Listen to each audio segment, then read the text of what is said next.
చిన్నప్పుడు ఏదైనా రైలు బండి ఓంగ అవుపడితే ఇంజన్ తర్వాత ఎన్ని బోగీలు ఉన్నాయో లెక్క పెట్టేందుకు దోస్తులతోటి పోటీ పడేది. ఎవరు కరెక్ట్ లెక్క పెడితే వాళ్ళే గెలిచినట్టు. మనుషులెక్కే ప్యాసింజర్ రైలు బండ్లు అయితే 23, 24 డబ్బాలు ఉండేటి. ఇక బొగ్గో బియ్యం బస్తాలో పెట్రోల్ కొంటపోయే మాల్గాడీలకైతే 50, 60 డబ్బాలు ఉండేటి. మరి ఇప్పుడు గాముచ్చట ఎందుకు యాదొచ్చిందంటే యూపీకి వెళ్ళి జార్ఖండ్ పోయిన గీ బండికున్న బోగీలను చూస్తుంటే యాదొచ్చింది. వామ్మో, అసలు అది రైలు బండే అనకొండ అంటారు కావచ్చు మీరు కూడా చూస్తే.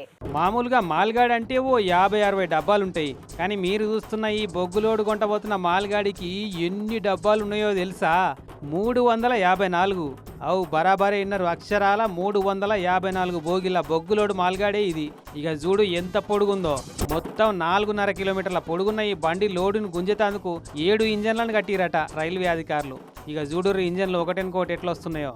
యూపీ రాష్ట్రం గంజ్ ఖ్వాజా కాడికెళ్ళి జార్ఖండ్లో ఉన్న గర్వా రోడ్డు దాకా 200 కిలోమీటర్ల దూరం దాకా ట్రయల్ రన్ చేసి చూసిరట అధికారులు. ఇక చూడు 7 ఇంజన్లు ఒక్క మల్క గుంజేటాలకు రయ్య రయ్య ఎట్లా ఉరుకుతుందో. ఇన్ని బోగీలను ఒక్కసారి గుంజుకపోవడు ఆసియాల ఇదే పెద్ద రికార్డట.